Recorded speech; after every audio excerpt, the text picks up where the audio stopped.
Ponme los puntitos estos acá. Ahí está bien,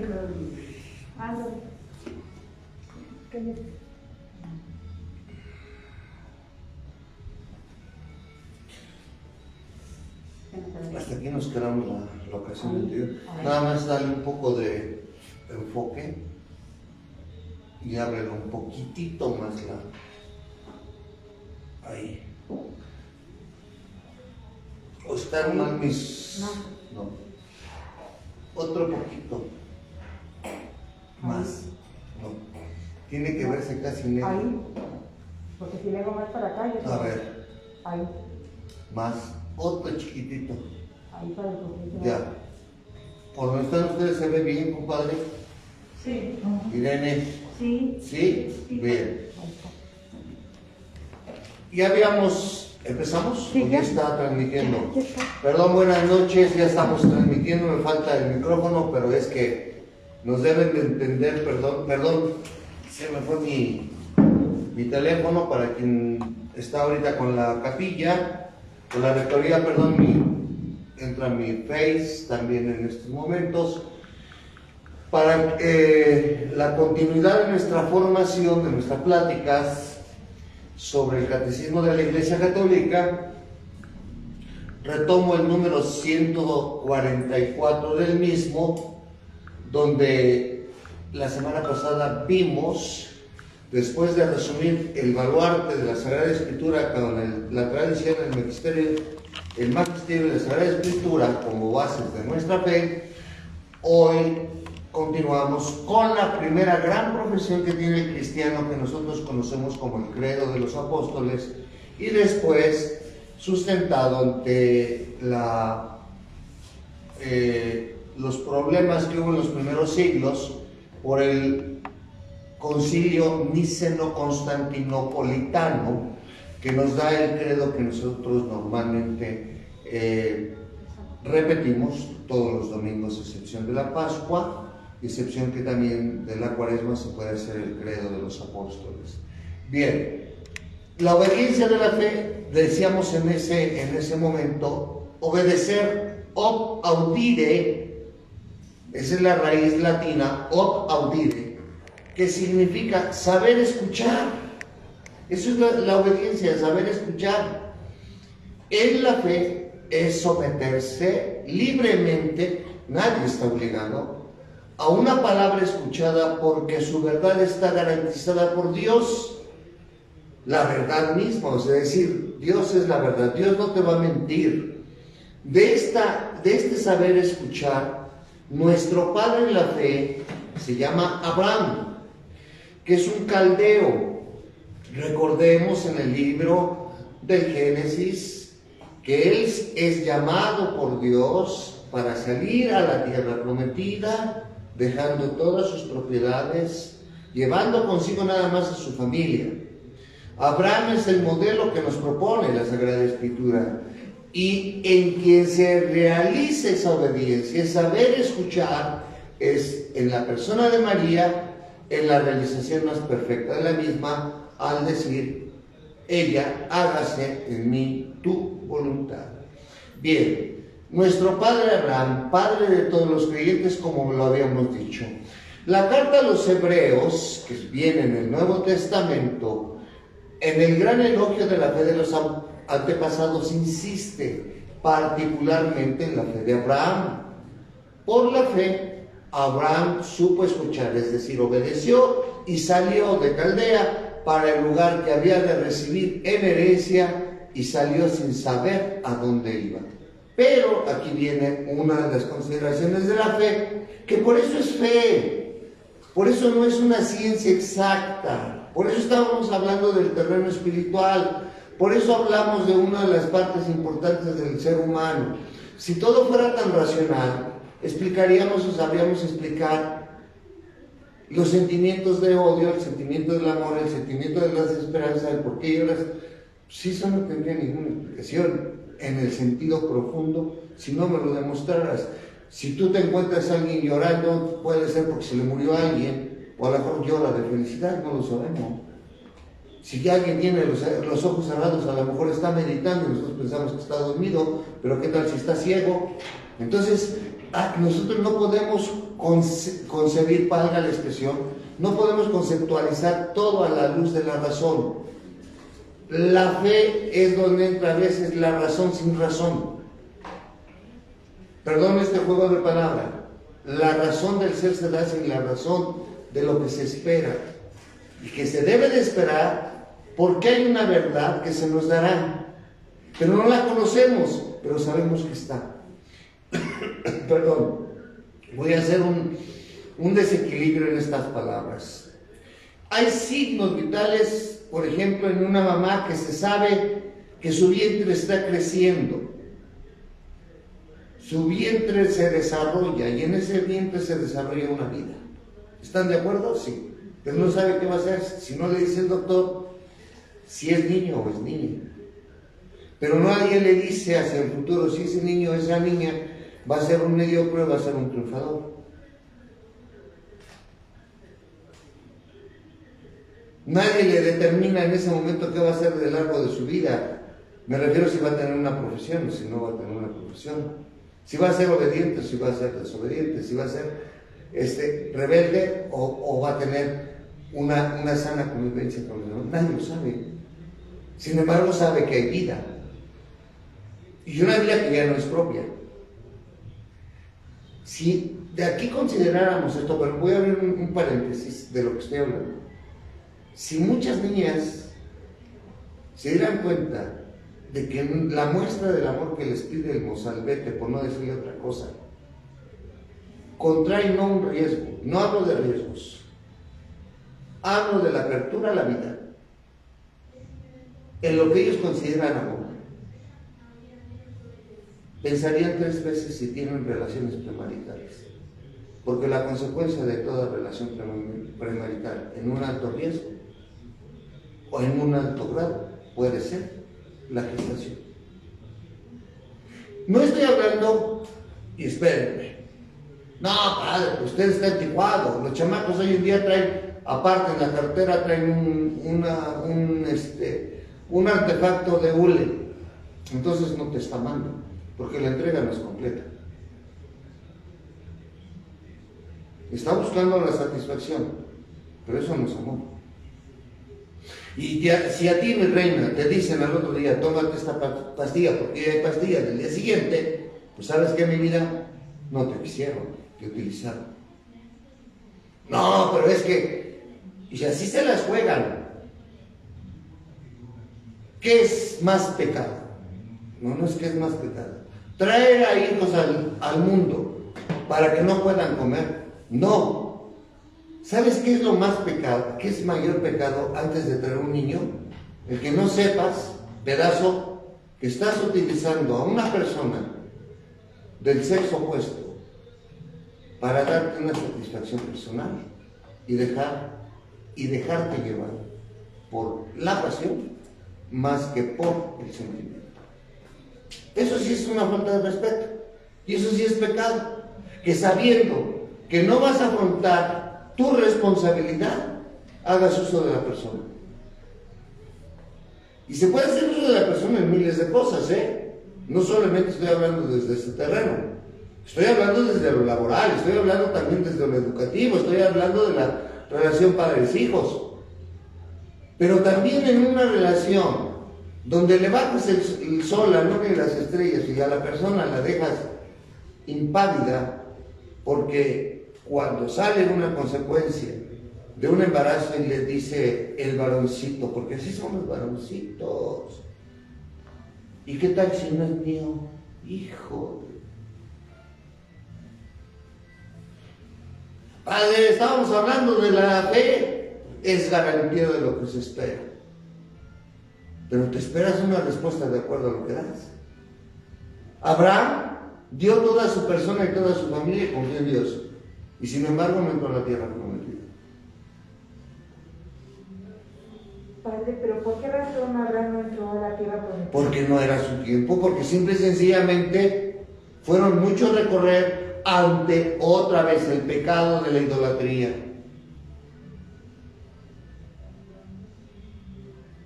Sara no creyó, se rió. Sara fue la primera que le dijo a Abraham: si yo no puedo darte un hijo, ve con la muchacha y que te dé el hijo. Pero la criatura y la primogenitura es un valor muy grande para los judíos.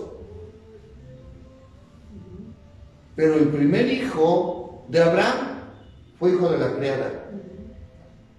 ¿A quién le correspondía la primogenitura? Primer hijo. A Ismael. E Isaac cometió un delito de hacerse pasar por primogénito en la vejez de Abraham. ¿Y ayudado por quién? Por la mamá. Eso es infidelidad. Pecado ahí, pecado. Entonces, fíjense cómo estas figuras que nosotros creemos que han pasado de moda nos sustentan en una actualidad, en un presente y en un aquí, que nos debe de ayudar a ver cómo, en lugar a veces el ser humano de adelantar muchos aspectos, se queda atorado. Vamos a lo siguiente. Por la fe, a Sara se le otorgó el concebir el hijo de la promesa.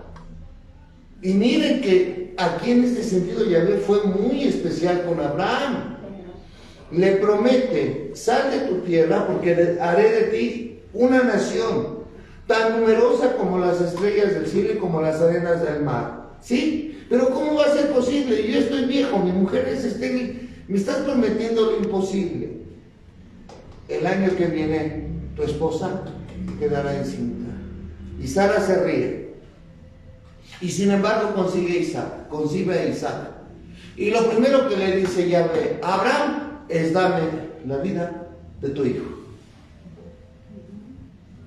Oye, me estás prometiendo hacer una nación y después de la alegría de tantos años de tener un hijo, me lo pides. ¿Dónde está tu bondad? ¿O qué puedo hacer más para mostrarte mi obediencia? Diría Abraham desde el punto de vista humano.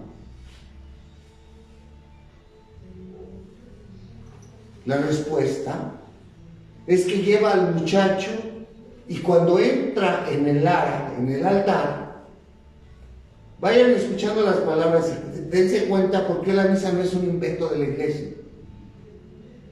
El sacrificio siempre será el altar. Hay un altar en cada iglesia católica. Ahí que se realiza el sacrificio del Hijo de Dios. Ese es un sacrificio incruento. No lo matamos, Él se da, pero es el sacrificio. Tomen y coman, tomen y beban. Es la víctima, pero es la víctima y es la ofrenda única, agradable a Dios. Nadie de los que estamos ahí somos dignos de ser ofrenda con lo que se está ofreciendo. En dos signos humildes y sencillos: el cuerpo en un pan, la sangre en el jugo de uva. Cuando entonces, por la fe finalmente, Abraham ofreció a su hijo único en sacrificio, y cuando está a punto de privarle la vida, le dice Yahvé: detén la mano, no lo hagas. Quería saber hasta dónde me eres fiel. Y a pesar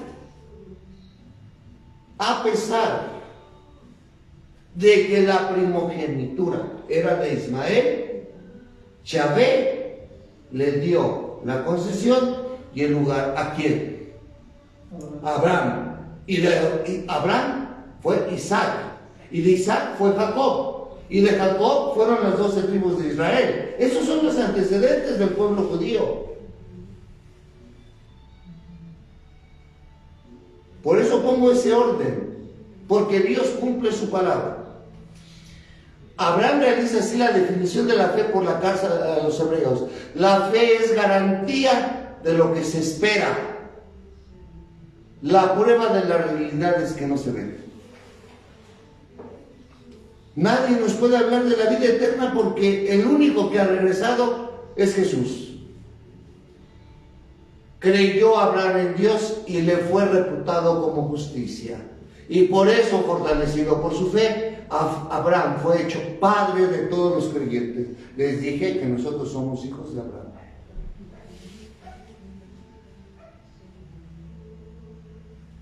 Y si lo pongo así, los musulmanes creen en Abraham por Ismael.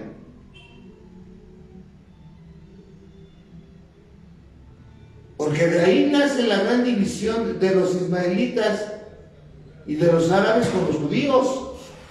¿De dónde quieres? Las tierras.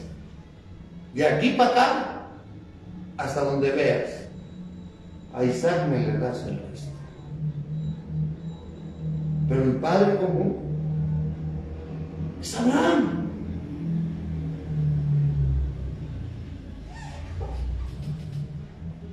El Antiguo Testamento es rico en testimonios acerca de esta fe. La carta a los hebreos proclama el elogio de la fe ejemplar por la que los antiguos fueron alabados. Sin embargo, Dios tenía ya dispuesto algo mejor. La gracia de creer en su Hijo Jesús, el que inicia y consuma la fe. Esa frase tan repetitiva que escuchamos de los hermanos separados, yo soy salvo por Jesús, o solo Jesús salva, para que se entienda mejor, es una verdad. Solo Jesús salva. Sí, pero si yo me entrego a Él. Porque la obra de la redención ya fue dada por Jesús. Pero la de el reinado de los últimos tiempos, estamos en el ya, pero todavía no. Jesús ya vino. Y si viene de nuevo, vendrá para juzgar a vivos y su reino tendrá fin. Pero eso nadie sabe ni el día ni la hora. ¿Verdad que la iglesia no se equivoca? Ahí que dice, la Virgen María realiza de manera más perfecta de la obediencia en la fe. En la fe María acoge el anuncio y la promesa que traía el ángel Gabriel, creyendo que nada es imposible para Dios. Porque ella le pregunta, pero esto cómo va a ser posible, yo no conozco varón y yo ya me fui consagrada casi a vivir la vida con José. Y aunque sabemos que es una bendición de Dios tener descendencia, porque era una bendición de Dios, también la consagración de la pareja que vivía en el celibato era también un don para Dios. Y entonces dice, he aquí la esclava del Señor, hágase en mí según tu palabra. Isabel la saluda, reconociendo en ella esa fe, dichosa la que ha creído.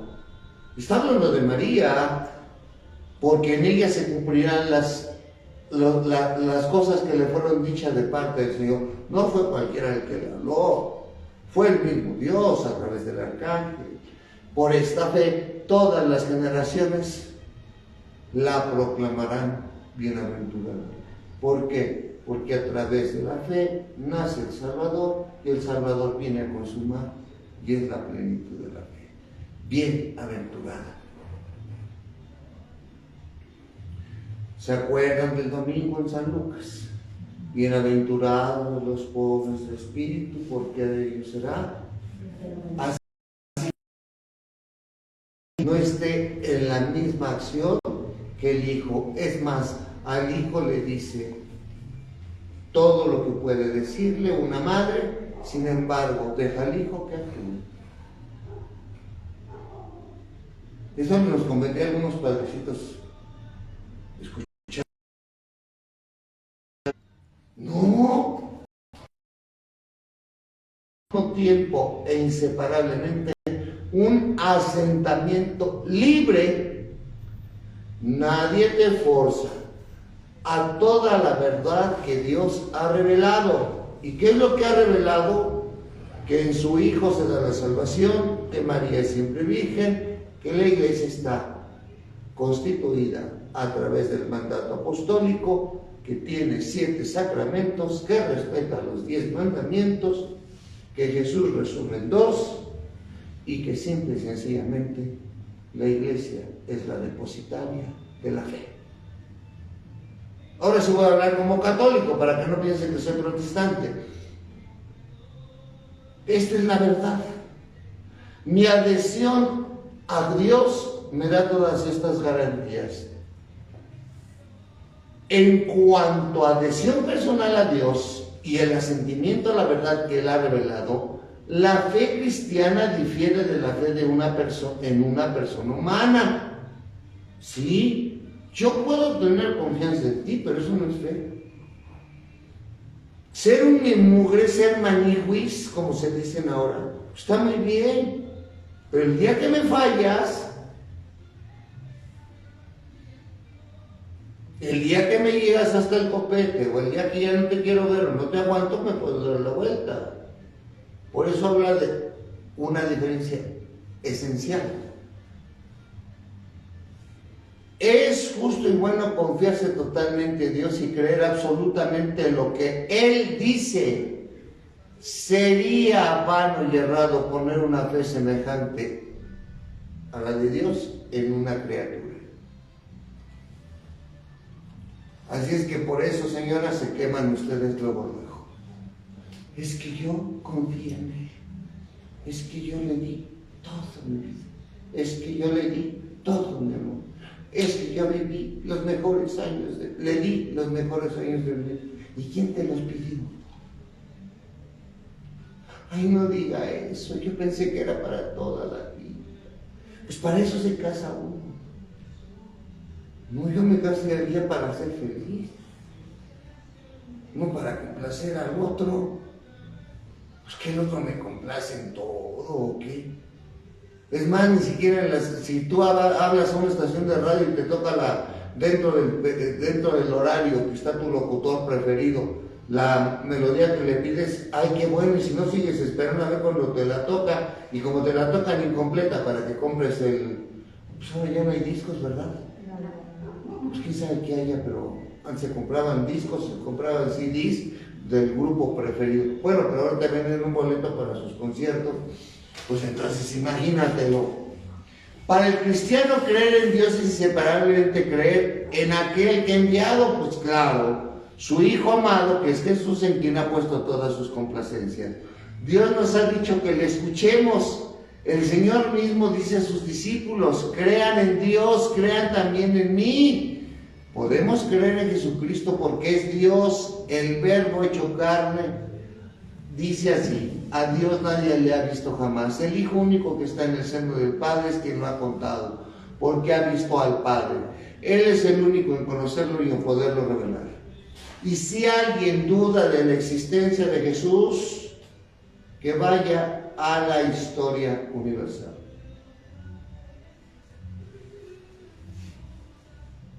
Hay un antes y un después de Cristo. Me van a decir, este es el invento de la Iglesia Católica con el Papa San Gregorio que mandó a hacer y a corregir los horarios y el calendario. Antes de esa corrección del Papa Gregorio, mi querido oyente, quiero decirte que hay historiadores romanos que escucharon el nombre de Jesús y de sus apóstoles, porque para tu conocimiento, hasta el siglo II, época de Nerón, cuando se quemó el Coliseo romano, a los responsables de dicha quemazón fue a los cristianos. Flavio Josefo, historiador también antiguo, habla de la presencia de un tal Jesús a quienes a quien le llamaban, el Mesías o el ungido. Hay monumentos, no hablo de estructuras, monumentos, lugares comunes donde el paso de Jesús se dijo: aquí pasó Jesús.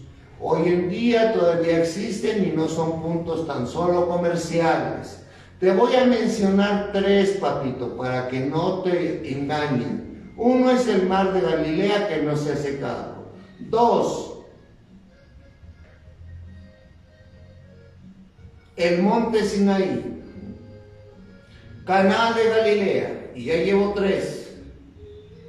Y te voy a poner otro de los más importantes: Jerusalén, donde está la Vía Crucis o el camino de la cruz, y lo que puede ser más derrotero para ti, el Santo Sepulcro, así conocido. Y para tu información, en la antigüedad, cuando alguien moría, para datar, no como las lápidas que hoy se hacen del nombre tan solo, sino el pensamiento de la familia, de qué fecha nació y en qué fecha murió, los difuntos eran enterrados con una moneda de la época. Y cuando el Santo Sepulcro fue restaurado, apareció el nombre de Jesús inscrito con una punta de clavo. No dije de los clavos que le clavaron, de clavo, y una moneda. Y en los tiempos de Jesús había monedas dadas en el Imperio Romano. Y la prueba también está en el Evangelio. Señor, dicen que hay que pagarle tributo al César. ¿Tú qué dices? ¿De quién es la efigie que tiene la moneda? Del César. Den al César lo que es del César y a Dios lo que es de Dios. Si hay algo más claro para que no inventemos que Jesús es una leyenda, también hay otras fuentes. Pero con estas basta. Porque si hay que creer, hay que verlo. ¿Querían razón? Ahí está Jesús. Porque les llenan a los muchachos tantas cabezas en la idea, tantas ideas en la cabeza, que me los confunden. No, señores, no es un invento, no es una leyenda Jesús. Sí, pero no es el único hombre que ha nacido de la tierra para cortarse, pero es el único que ha resucitado. Eso sí, ni Mahatma Gandhi, ni Martin Luther King, ni Confucio, ni grandes dioses han resucitado. Ahí está la diferencia.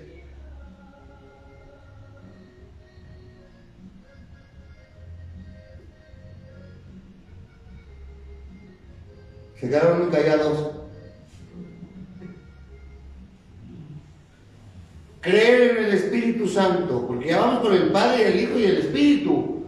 No se puede creer en Jesús sin tener parte de su Espíritu, porque el Espíritu Santo, quien revela a los hombres quién es Jesús. Nadie puede decir Jesús es el Señor sino bajo la acción del Espíritu Santo.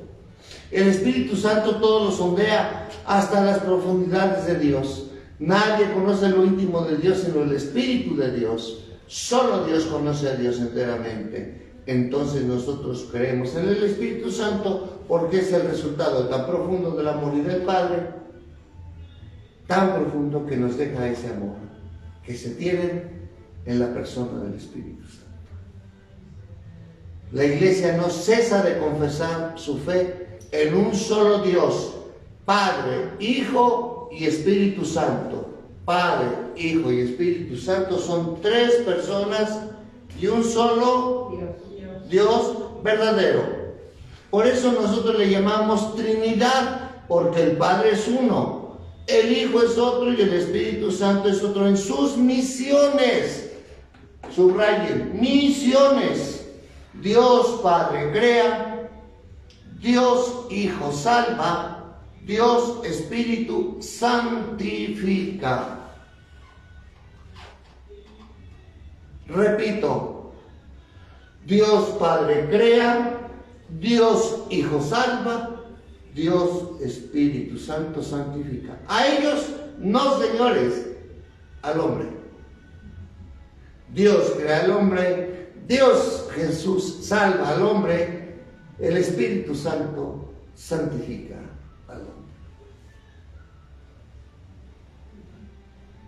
¿Cuáles son las características de la fe? La fe es una gracia, es un don.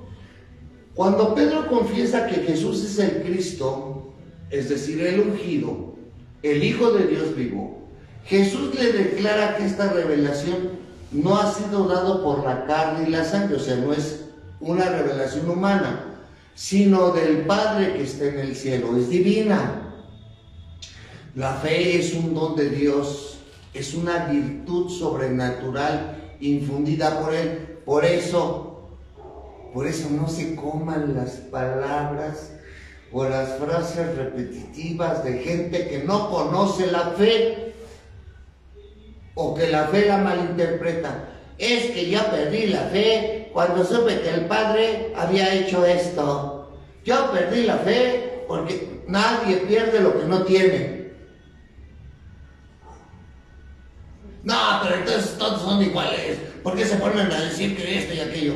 Mira, mejor callémonos la boca. Porque si a mentiras hablamos, todos quedamos muy mal. Mejor calladito te ves bonito. Cuando yo trato de justificar mi actitud en la vida con la mentira o con todo este tipo de situaciones, relativizo verdaderamente lo divino. La fe es un don, una virtud. Para dar esta respuesta de la fe es necesaria la gracia de Dios que se adelanta y nos ayuda, junto con los auxilios anteriores del Espíritu Santo que mueve el corazón, los dirige a Dios, abre los ojos del Espíritu y concede a todos gusto en aceptar y creer la verdad. Dei verbo, sobre la palabra del Señor. Es un acto humano la fe. Solo es posible creer por la gracia y los auxilios interiores del Espíritu Santo, pero no es menos cierto que creer es un acto auténticamente humano. Aclaro esto porque de repente los hermanos se nos van al relativismo con sus perritos, con sus gatitos. Es que es animalito y es criatura de Dios. Sí, pero ellos no tienen la gracia de Dios, porque es un don que se manifiesta libre y voluntariamente. Pero mi perro se porta mejor que usted. Sí, es más limpio tu perro que yo. Pero el perro no tiene capacidad de decir: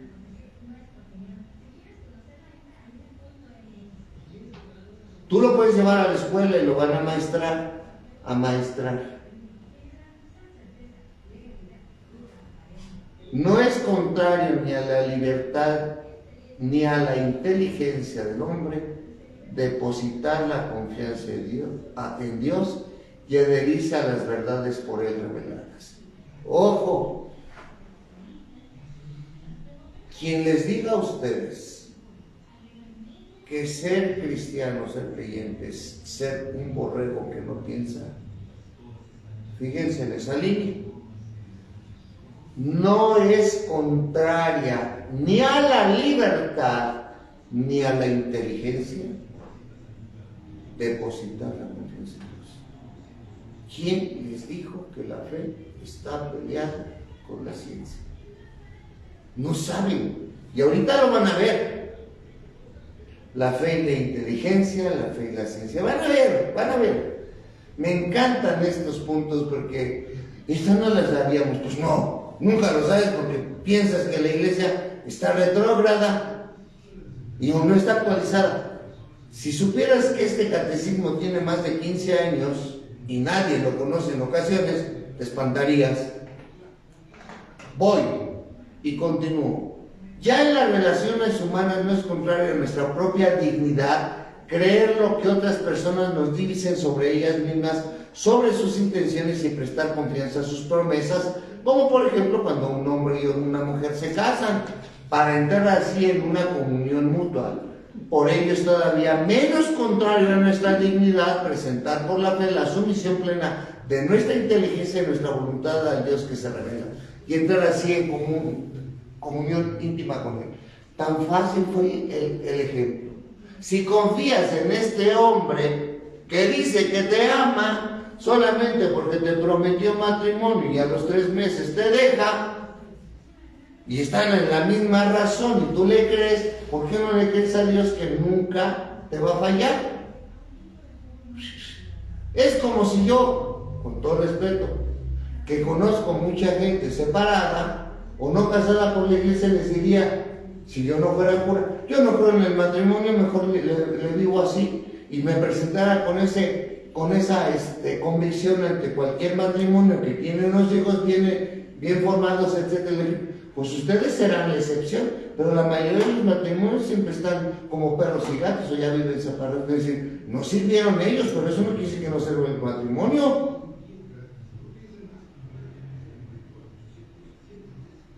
Pero imagínate yo, que soy un intelectual, creerle a una mujer que dice que me ama solamente porque le suelto lana, y que la otra parte me dijera, a ver, ¿por qué te voy a creer tú que si me amas, si no sabes hacer otra cosa más que hacer dinero? Te amo por tu dinero, pero no te amo a ti.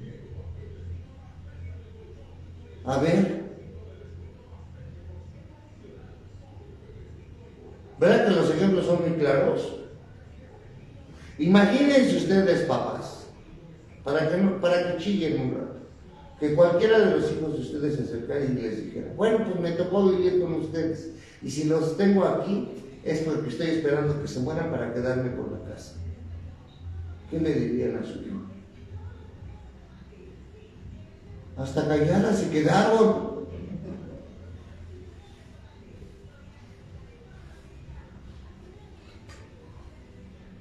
Ahí está. La fe, la inteligencia y la voluntad humana cooperan con la gracia divina. Creer es un acto del entendimiento que asiente a la verdad divina por imperio de la voluntad, movida por Dios mediante la gracia. Entonces la fe hay que pedirla. No se compra. No se compra. La fe y la inteligencia. El motivo de creer no radica en el hecho de que las verdades reveladas aparezcan como verdaderas e inteligibles, a la luz de nuestra razón natural. Creemos a causa de la autoridad de Dios mismo que revela y que no puede engañarse ni engañarnos. Sin embargo, para que el homenaje de nuestra fe fuese conforme a la razón, Dios ha querido que los auxilios interiores del Espíritu Santo vayan acompañados de las pruebas exteriores de su revelación. Voy a hablar de las manifestaciones de Dios. Y la prueba es que nosotros la tenemos en la presencia de Jesús. ¿De quién viene a hablar Jesús? ¿De Él?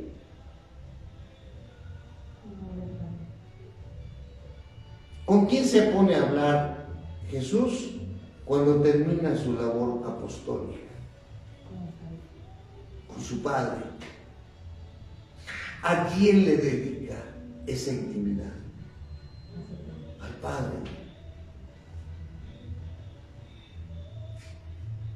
¿En quién hace referencia cuando realiza un milagro y ve que los otros lo critican? ¿A Él o a lo que está escrito en los profetas inspirados por su Padre? Jesús no viene a hablar per se. La Virgen María no habla per se. Los apóstoles no hablan de sí, hablan de el otro, de lo que fueron testigos. Eso es su inteligencia. Entonces, son los motivos que Dios realiza en quien Él ve su complacencia para hablarnos de quién es Él. Dios ha querido que los auxilios del Espíritu Santo,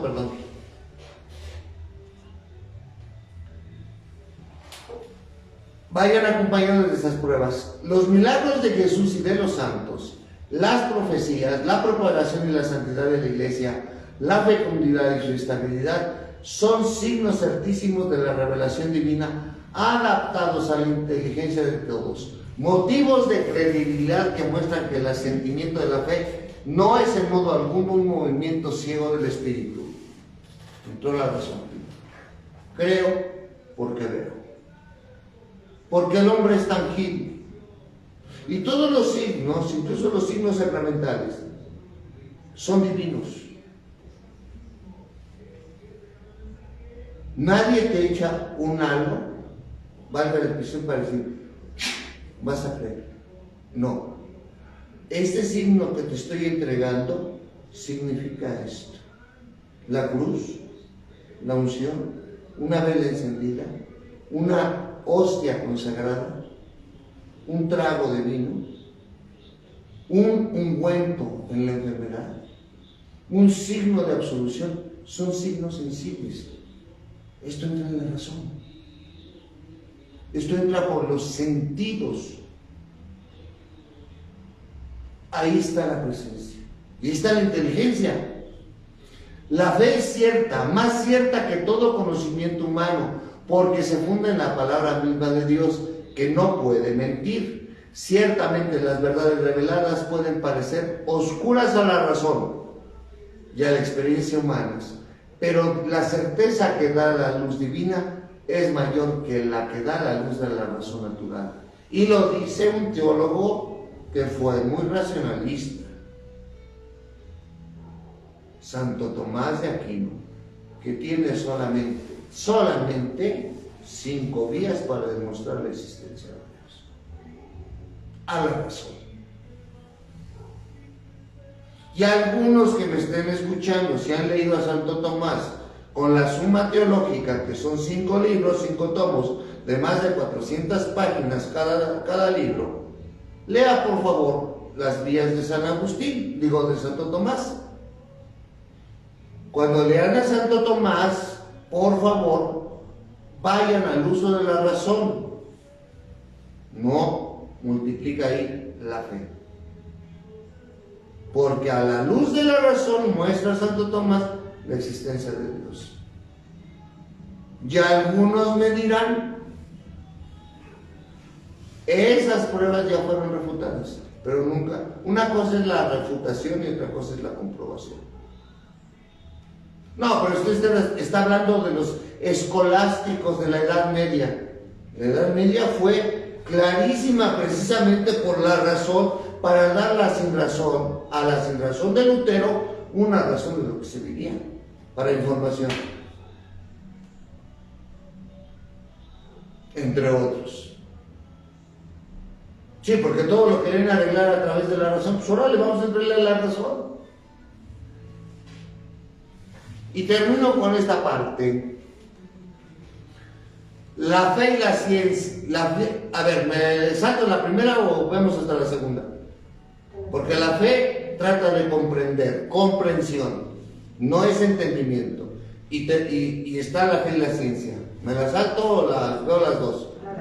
Bueno, es inherente a la fe que el creyente desea conocer mejor a aquel a quien ha puesto su fe. Pues sí, es natural, lo quiero palpar, lo quiero ubicar, lo quiero sentir, quiero verlo, quiero escucharlo y comprender mejor lo que ha sido revelado. Un conocimiento más penetrante suscitará a su vez una fe mayor, cada vez más encendida en el amor. La gracia de la fe abre los ojos del corazón para una inteligencia viva de los contenidos de la revelación, es decir, el conjunto del designio de Dios, los misterios de la fe, entendido la palabra misterio como una verdad pequeña que se revela, no del todo y que no alcanza a comprender precisamente nuestra razón, de su conexión entre sí con Cristo y centro del misterio revelado. Ahora bien, para que la inteligencia de la revelación sea más profunda, el mismo Espíritu perfecciona constantemente la fe por medio de los dones. Por eso, ayer que hablábamos con las catequistas sobre el sacramento de la confirmación, no es que le den una cachetada al escuincle o que tenga un papel para que se vaya a casar. Perdón, son 7 dones del Espíritu que nos sirven para profundizar nuestra fe, creer más en esos signos de amor que nos entrega el Espíritu. Ciencia, sabiduría, temor de Dios, piedad, todo eso que en una unción se nos consagra. La fe y la ciencia. Y con esto concluyo. A pesar de que la fe esté por encima de la razón, jamás puede haber contradicción entre ellas.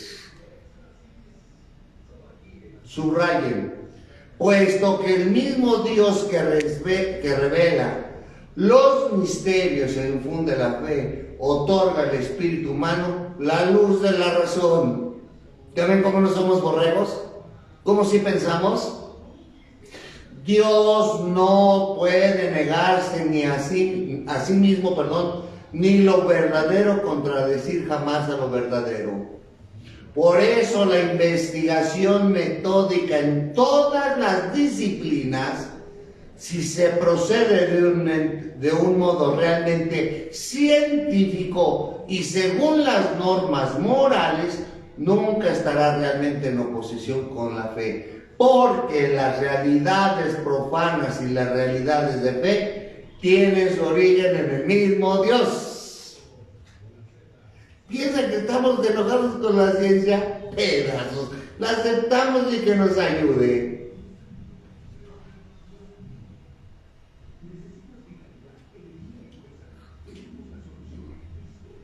Más aún, quien con espíritu humilde y ánimo constante se esfuerza por escrutar lo escondido de las cosas, aún sin saberlo, está guiado por la mano de Dios, que sosteniendo todas las cosas, hace que sean lo que son. ¿Cuál pelea?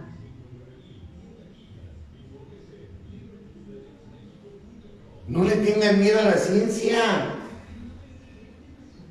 Cuando la ciencia es mal aplicada, es como también cuando la religión es mal aplicada. Cuando la ciencia nos lleva del desarrollo y a una mejor convicción del ser humano y a una mejor comprensión en el ser humano, bienvenida a la ciencia médica, bienvenida a la ciencia que salva, bienvenida a las ciencias humanitarias y humanísticas. Bienvenida a la ciencia escolar, que ayuda al individuo a su crecimiento. Bienvenida a la investigación. Están en manos de Dios. Y nosotros le decimos, es que la biología, pues vida, logos tratados de la vida. Es que somos genes. Sí, pero ¿quién creó estos genes? Y no es el juego de qué fue primero el huevo, la gallina, niños. Hay una causa única, principal, que no puede ser causa de la causa. Hay un principio absoluto. Y algunos dirán, fue la energía en la explotación del universo. Y somos los únicos habitantes entonces en esta galaxia.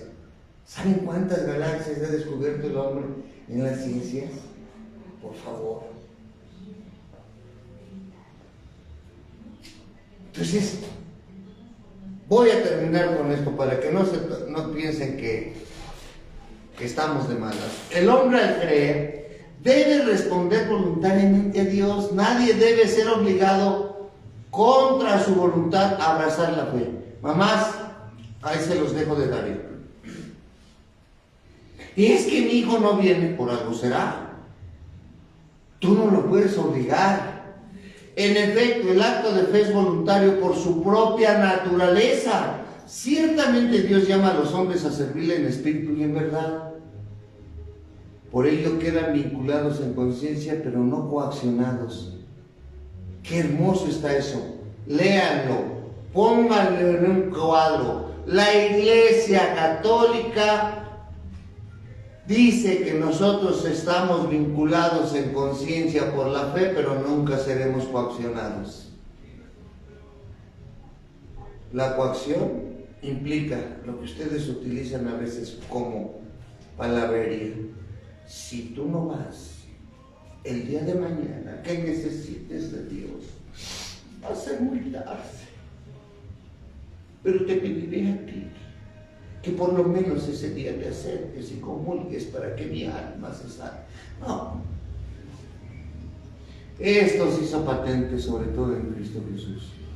En Cristo, que invita a la fe y a la conversión. Él no forzó jamás a nadie. Dio testimonio de la verdad, pero no quiso imponerla por la fuerza a los que lo contradecían, pues su reino crece por el amor con que Cristo, exaltado en la cruz, atrae a los hombres hacia Él. Y con eso concluyo. ¿Preguntas?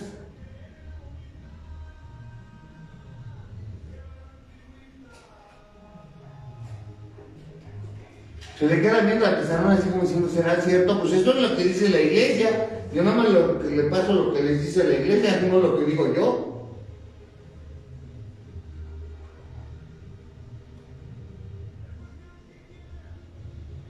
Es verdad, pero pues no lo sabíamos hasta ahorita que estamos conociendo el catecismo de la iglesia. No, Pues tengan cuidado, no se vayan a condenar sin haber conocido lo que debieron haber conocido. O yo me voy a condenar por no haberlos enseñado. No, aún ya sabemos. Pues nos estamos viendo la próxima semana. Quiero, antes de despedirme, por favor, Imelda, ya tenemos los boletos, están listos para recogerse, como habíamos quedado desde ayer. Ya el compadre nos hizo favor de poner los blogs. Pueden utilizar, tenemos varias acepciones para este uso de los boletos. Estos son los blogs. Cada blog tiene 25 boletos. Si tú quieres 10, quieres 12, te los puedes llevar. Si hay alguna persona que conozcas y busca un número en especial que sea preferido del 001, ¿verdad? O del 000. Del 001 al 999 para hacer los 1000 boletos, que desde ahí se marca. Entonces, por favor, háznoslo saber o llévate ya tu blog. La comadre nos hará favor de estar controlando con tus datos, qué boletos te llevas, cuándo se te entregaron y si necesitas más, pues seguirlo promoviendo, por favor. Aquí están. Podemos hacer envíos por DHL a las comunidades de Dallas, en la Catedral y también en Santa Clara o algunas otras de las parroquias donde me conocen. Con mucho gusto. Aceptamos dólares. Todo está bienvenido, hasta euros. Cualquier cosa es muy buena. Por PDF también. También lo podemos, que está impreso por PDF, por favor. Si son tan amables. Muchas gracias. Para los que viven en Estados Unidos, cada boleto tiene el costo de, a ver, estamos hablando de $5. $5. Lo mismo que cuestan allá. $5, por favor. Gracias.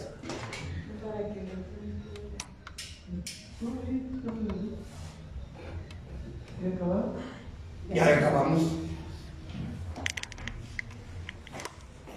Pues algunos de los que están aquí de una vez que se lleven los suyos, se los vamos a agradecer. Ay.